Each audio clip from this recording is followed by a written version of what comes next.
तो हम इस कमरे के बाहर हैं जहां पे सीमा और सचिन अपने 4 बच्चों के साथ इसी मकान में रुकी थी।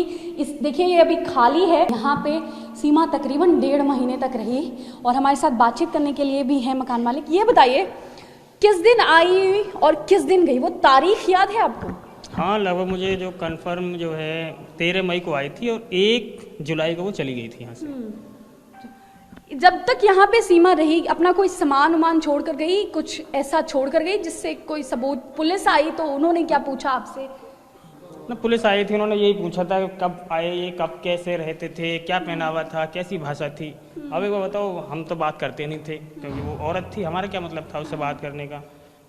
हम उधर रहते थे, वो इधर रहती थी। अच्छा, आप सामने ही मकान में रहते थे? तो आप सामने ही रहते थे, उठना बैठना बहुत करीब से आपने देखा है उसको। कई सारे सवाल उठ रहे हैं और 1.5 महीने तक उसने अपनी पहचान छुपाकर वो एक पाकिस्तानी भारत में रह रही थी, यहाँ आपके मकान में रह रही थी। आपको किसी तरीका का कभी कोई शक नहीं हुआ उसकी एक्टिविटीज पे? 4 बच्चे लेकर आई थी, सचिन आपका जानने वाला था, तो कोई सवाल मन में आपके नहीं उठ रहा था? सवाल था, लेकिन बस जब उसने ये बोला कि मैंने कोर्ट मैरिज की है, इसके माँ बाप है नहीं, एक भाई है वो भी इससे दूर रहता है, हो सके मैंने छूट छाट की है, उसके बच्चे हों, तो इमोशनली होकर मानवीय तौर पे आप उसको जगह दे दिए थे रहने का? हाँ, मैं जब शादी हो गई है तो अब क्या है। उसने बताया था कि शादी हो गई है? कोर्ट मैरिज कर ली है मैंने, और गांव का ही था, इस वजह से दे दिया। ये किचन भी सीमा यूज करती थी, ये किचन?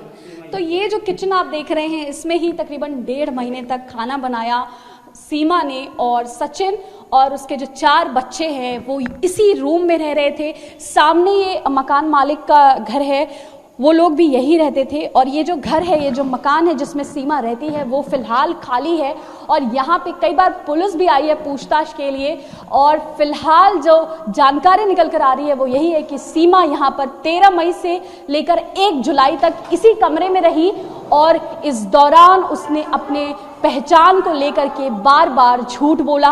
मकान मालिक को जहां सचिन ने बताया कि वो बुलंदशहर की रहने वाली है, वहीं इस मकान में रह रहे रेंटर्स को सीमा ने बताया कि वो दिल्ली से आई है। ऐसे में कई सारे सवाल खड़े होते हैं कि आखिर सीमा अगर अपने प्यार के लिए भारत आई थी और वो इतनी ही सच्ची है, तो इतनी सारी झूठ क्यों बोला गया उसकी तरफ से?